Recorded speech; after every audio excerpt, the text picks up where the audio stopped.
Hoy hemos tenido con nosotros a Leire Larracochea, directora de la Fundación Pro Bono España, que nos ha hablado de la evolución desde su fundación hasta hoy que ha tenido esta fundación.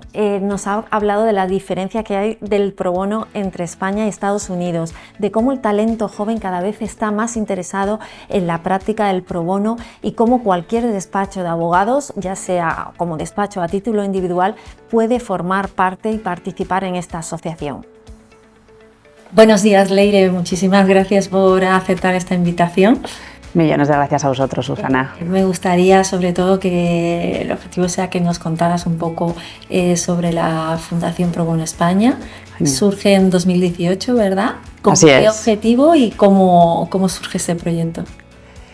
Pues nada, buenos días y gracias de nuevo. La Fundación, en efecto, nace en 2018 con el objetivo fundamental de fortalecer al tercer sector a través del derecho. Queríamos facilitar a las entidades sin ánimo de lucro de nuestro país, al tercer sector, un asesoramiento jurídico de calidad y de manera gratuita, que es lo que se conoce como pro bono en nuestro país. Y eso es algo que ya se estaba haciendo, pero queríamos hacerlo con mayor coordinación entre los diferentes actores, con mayor impacto en el tercer sector. Queríamos que todo esto de verdad supusiera un cambio significativo en las fundaciones, asociaciones de nuestro país que no tienen forma de acceder a un asesoramiento jurídico de calidad.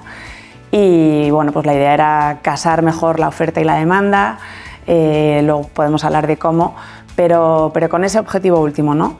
Y bueno, pues lo hicimos desde el convencimiento, una serie de personas que teníamos claro que una clearing house podía contribuir de manera decisiva a que esto fuera así. Yo cuando empecé estaba en un despacho en Quatre Casas que ya tenía su programa pro bono, era pionero en esto, era uno de los precursores y bueno, pues fue ahí cuando uno de los socios que me enseñó y que conocía bien lo que era una clearing house, me propuso retomar el trabajo que estaba haciendo un grupo de despachos para conformar una clearing house. Yo de aquellas decidí pues irme a estudiar, me fui a Estados Unidos, hice un LLM en Harvard en Derechos Humanos y es ahí donde por primera vez a través de la clínica jurídica de la universidad trabajé con personas físicas, en Quatre Casas ya lo había hecho con personas jurídicas. Bueno, ahí vi la realidad del pro bono norteamericano, que no es el mismo que el de aquí, y decidí dejar el despacho, quedarme a trabajar en el Van Center, que es una entidad pionera en el desarrollo del pro bono a escala global, que nos ayudó mucho a dar forma a la Fundación Pro Bono España. Todo esto ocurrió pues, en 2014 hasta el 2018 y ya en 2018 llegamos y con una serie de despachos que apostaron por esto de manera decisiva lanzamos la Fundación, al principio con 28 despachos fundadores. Muy bien. Lo que has mencionado antes, o sea, ¿qué diferencia había o hay realmente a día de hoy entre el pro bono que se hace en Estados Unidos y aquí en España? ¿Hay diferencias importantes? Sí, muchas. El pro bono en Estados Unidos es un pro bono más de casos, de actividad jurisdiccional y es lo que cualquier persona se imagina de Suits o de cualquier serie norteamericana. En España cuando hablamos de pro bono, desde luego cuando lo hacemos en la Fundación, y aquí hay despachos que lo hacen de diferente manera, hablamos de un pro bono fundamentalmente de asesoramiento a entidades sin ánimo de lucro, no trabajamos para personas físicas directamente. Y ese es el trabajo, ¿no? Es un trabajo mucho más de acompañamiento, de aportar seguridad, confianza jurídica a las entidades sin ánimo de lucro, pero no de representarles en juicio. En la Fundación sí que lo hacemos cuando esas entidades no tienen acceso al sistema de asistencia jurídica gratuita. Partimos del respeto a ultranza del sistema de asistencia jurídica gratuita, del turno de oficio, con lo cual solo entramos en actividad jurisdiccional en la medida en que esas entidades no tengan acceso a un abogado de oficio. Y bueno, pues más diferencias, yo creo que al final el pro bono en el mundo entero viene a ocupar el lugar que no ocupa la asistencia jurídica gratuita, con lo cual en Estados Unidos el pro bono ocupa un lugar mucho mayor porque el turno de oficio está limitado a temas penales y civiles. En España tenemos un sistema muy garantista y por otras razones, ¿no? Tampoco en España tenemos regulación sobre el pro bono, obligación de hacer X horas de trabajo pro bono al año, ni incentivos fiscales como los que tienen en Estados Unidos. Tampoco está bien visto comunicar el pro bono o hacer marketing más bien con el pro bono. Es un pro bono distinto, pero justo esta semana he estado en un foro sobre pro bono en Europa y reitero, me vengo con muchísima ilusión, entusiasmada, porque al final lo que nos une a todos es lo mismo, nuestro deseo de poner nuestra herramienta, nuestro conocimiento como abogados al servicio de la sociedad, de quienes más lo necesitan, y eso es lo que nos une, ¿no? Y bueno, pues son diferentes maneras, pero el fin, claro, es ese, poner ese conocimiento al servicio de los que más ayudan en nuestra sociedad. Ahora retomamos un poco la trayectoria, pero me llamó mucho la atención cuando te he escuchado en alguna ocasión decir que el pro bono te cambió la vida. ¿Cómo explicas eso? ¿Cómo fue eso? ¿Cómo lo has integrado en tu vida, aparte de dedicarte profesionalmente a ello? Pues mira, yo estudié Derecho y Periodismo. Por muchas razones creo que siempre he tenido una vocación social, un deseo de trabajar cerca de quienes más lo necesitan y en general, ¿no? Ese espíritu solidario que tienen muchas personas en España, porque creo que España es un país muy, muy solidario y a veces no somos conscientes de ello, ¿no? Yo creo que hay que ponerlo muy en valor. Y bueno, decidí estudiar esa carrera porque me parecía una forma clara de aportar a la justicia, de mantener esa vocación, de cambiar las cosas, que eso es algo que cuando eres joven tienes muy claro.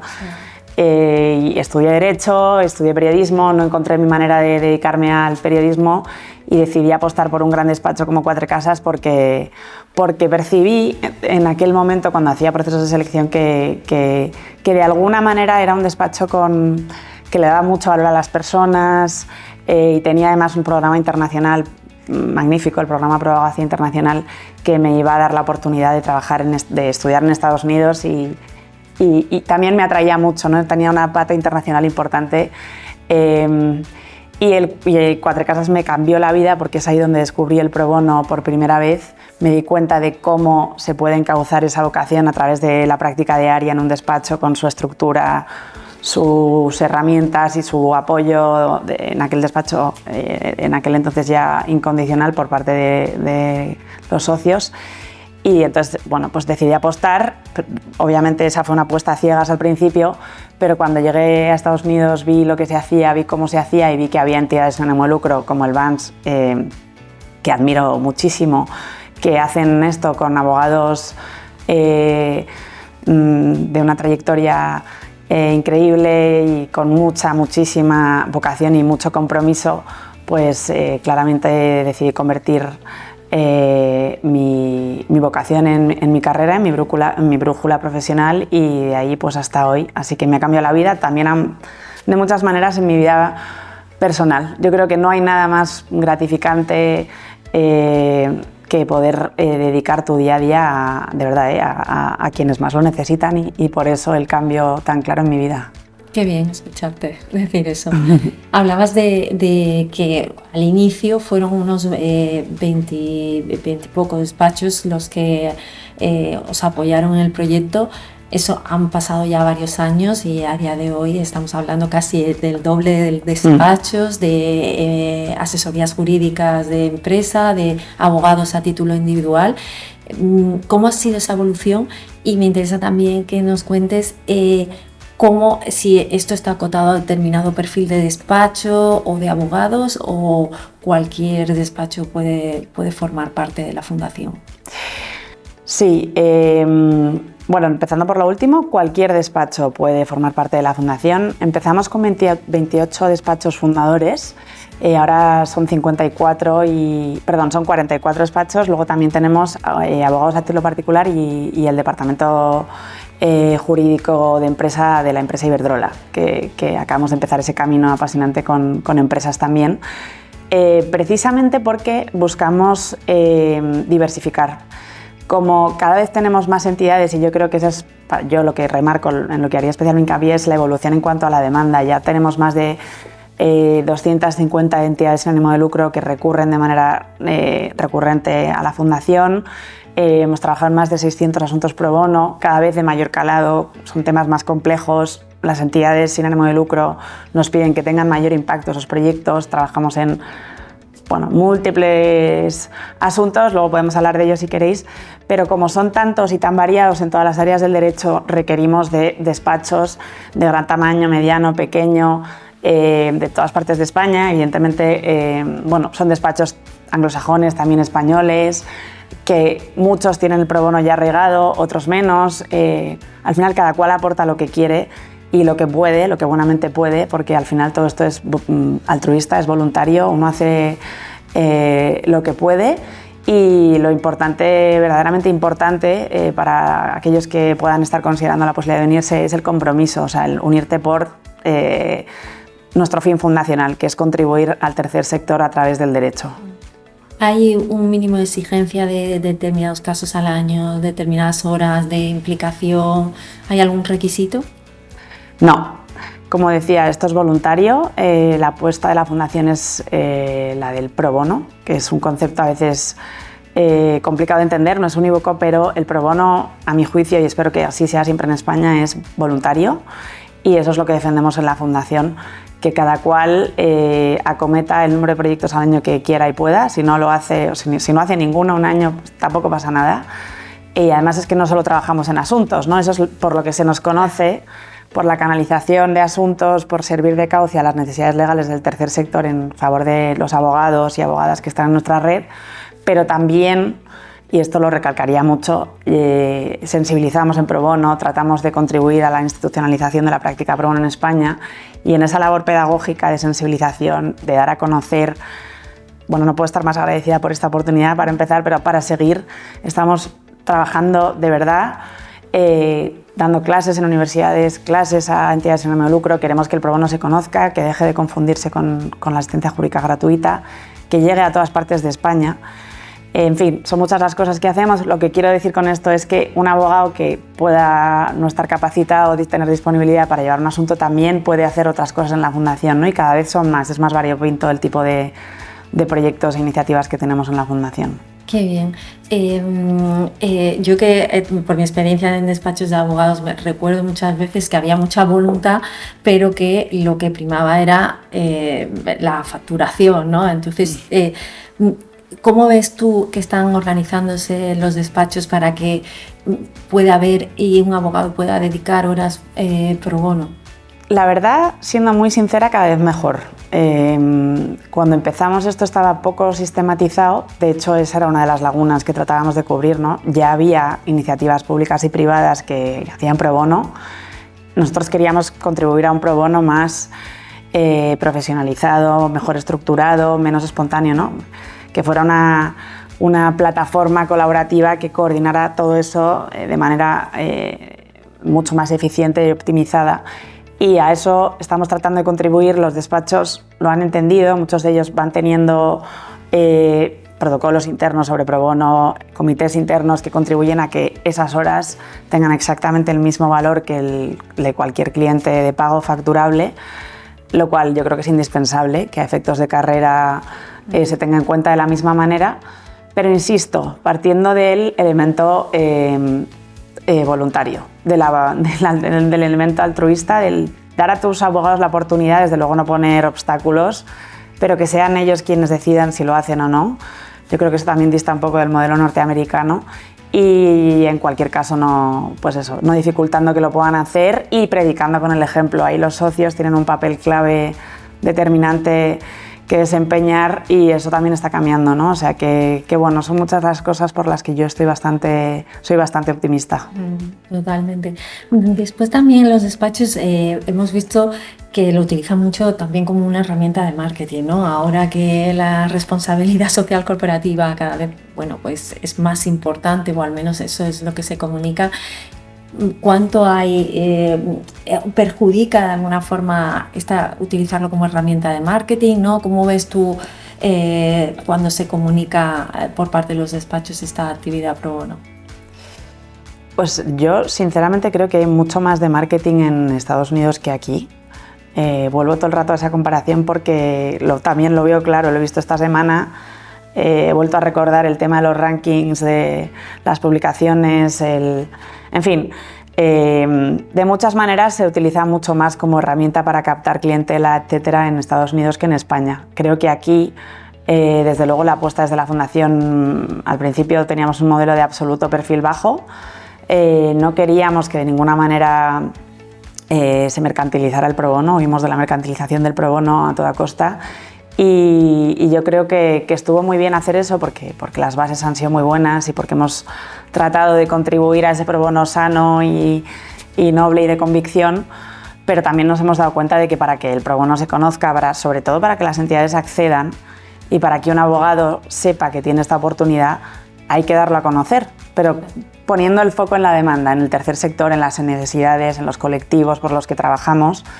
Y eso es lo que estamos haciendo en la Fundación. Ahora comunicamos abiertamente nuestra actividad, lo hacemos con ese foco e invitamos a los despachos a que hagan lo mismo, pero por supuesto con ese foco, no como herramienta de marketing. Es ahí donde yo creo que está la diferencia, la clave. O sea, por la parte de despachos de abogados hemos visto un poco, bueno, estáis adquiriendo mucha visibilidad. ¿Cómo llegáis a las ONG, fundaciones, este tipo de instituciones a las que queréis prestar este asesoramiento jurídico? La verdad es que hacemos muy poca, por no decir nula, prospección de la demanda, porque tenemos un equipo de 5 personas. Somos muy pocos, estamos creciendo, la cosa está yendo muy bien, pero hay mucha demanda. En España hay casi 30.000 entidades sin ánimo de lucro, la inmensa mayoría de las cuales no tiene abogados en plantilla, no tiene conocimientos legales, no tiene fondos para acceder a servicios legales. Y eso es también claramente lo que nos motivó, lo que nos llevó a montar todo esto. Pero nosotras como Fundación todavía no tenemos capacidad para dar respuesta a esa demanda, así que ante el peligro de generar una avalancha de peticiones, lo que más funciona es el boca a boca. O sea, haber trabajado, insisto, en la Fundación siempre hemos apostado por un modelo en que vayamos poco a poco sentando las bases. Empezamos trabajando con pocas entidades, poco a poco hemos ido ampliando, al final entre ellas hablan de nosotras, casi todas repiten. Y bueno, pues ahora que la cosa va creciendo, estamos valorando la posibilidad de colaborar más estratégicamente con plataformas del tercer sector en España que nos permitan acceder a colectivos donde realmente hay una necesidad y también importante que quede claro, no trabajamos solo para entidades en Madrid.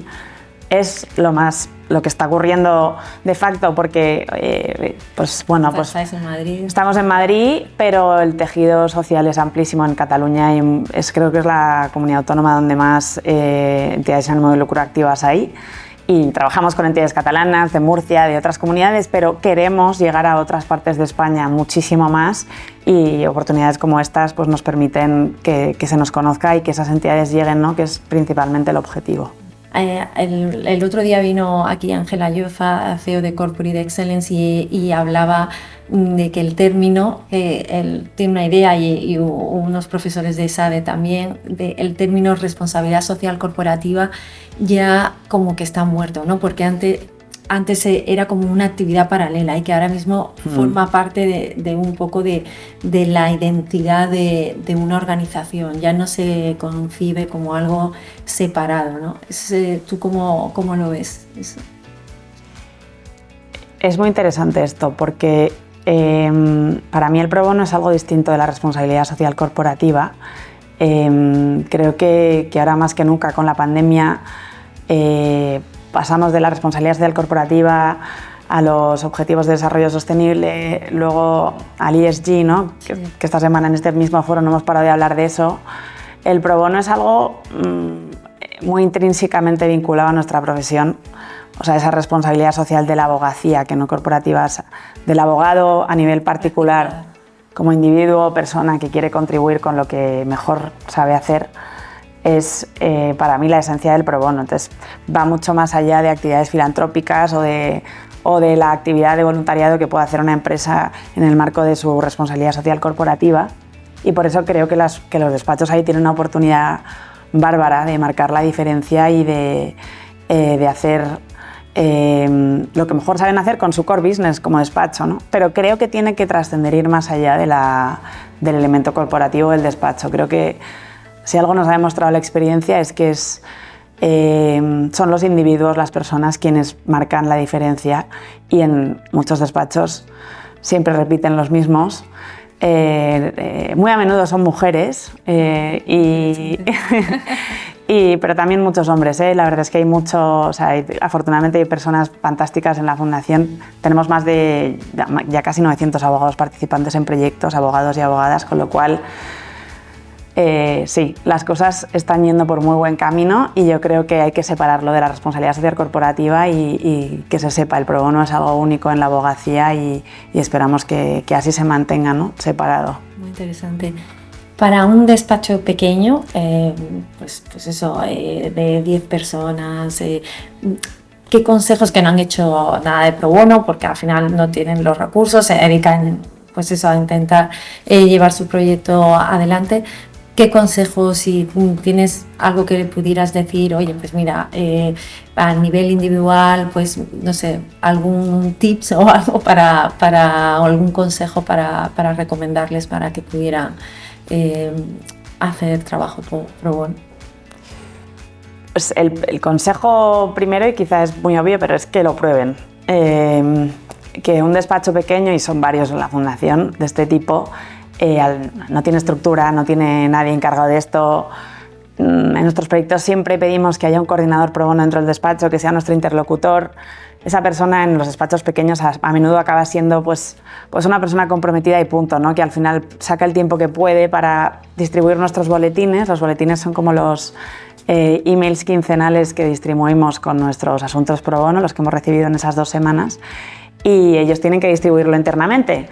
Honestamente no siempre ocurre, porque los despachos pequeños muchas veces están a tantas cosas que no pueden, pero que prueben, que prueben un proyecto. Tenemos proyectos de muy diversa índole, desde proyectos muy puntuales que un abogado de la talla de un despacho grande, pequeño, o sea, de alguien comprometido, abogado, que tenga las herramientas, puede resolver con una llamada o en un email, o sea, de tipo una consulta sobre un contrato muy concreta, una cláusula, una exención en un impuesto, yo que sé, cosas muy básicas, hasta proyectos de propuestas de cambio normativo, muchas sesiones formativas sobre el derecho interesantísimas. En esas sesiones hay veces que, o en esos proyectos multilaterales, que son proyectos de mayor calado, que trascienden a la necesidad de una entidad y afectan a un colectivo o al tercer sector, a la sociedad en general, muchas veces conformamos equipos de trabajo, por eso lo llamamos multilaterales, en que ponemos a un despacho pequeño o grande, pero vamos a varios despachos a trabajar, a veces también son abogados particulares o la propia Iberdrola, y con clínicas jurídicas, que esto no lo he mencionado, pero creo que es interesantísimo. Las universidades están apostando mucho por esto, podemos hablar de esto luego si queréis, y en esos equipos trabajan abogados, abogadas de perfil muy distinto para dar una respuesta más integral a un problema muy complejo. Si uno de estos despachos pequeños no tiene la capacidad para asumir ese temazo, pero resulta que le interesa la propuesta de cambio normativo de turno, pues puede hacerlo con el acompañamiento y la certeza de que va a prestar un buen servicio porque el equipo es lo suficientemente sólido y completo como para que eso salga de la mejor manera posible. Muy bien. Y lo que has mencionado antes del papel que están teniendo las universidades, ¿en qué consiste? Las universidades ahora tienen lo que se llama clínicas jurídicas, que son grupos de trabajo conformados por estudiantes y profesores que apuestan por lo que ahora se llama aprendizaje por servicio. Eso, cuando yo estudié no existía, es reciente, pero ya hay más de 30 clínicas jurídicas en España, en facultades de Derecho, y el aprendizaje por servicio es básicamente apostar por el aprendizaje práctico del derecho. Se pone a trabajar los estudiantes en cuestiones, dudas de las entidades en el modo de lucro o de personas físicas. Hay entidades que sí que trabajan para individuos, bajo la supervisión de profesores y a través de la Fundación Pro Bono España también de abogados en ejercicio. Con lo cual es una experiencia formativa impresionante, trabajan con abogados de muchísima experiencia y recorrido y una oportunidad de sensibilizarse con el mundo en el que van a ejercer su profesión y con la realidad del tercer sector en España bárbara. Y eso es algo que estamos potenciando mucho porque realmente vemos que la juventud, ese es el elemento de motivación mayor casi, ¿no? Viene súper sensibilizado, son muy proclives a este tipo de iniciativas, quieren dedicar parte de su tiempo en su día a día a quienes más lo necesitan y el pro bono para ellos es una oportunidad, lo están pidiendo en los procesos de selección, se lo están pidiendo a sus facultades de Derecho y de ahí las clínicas jurídicas.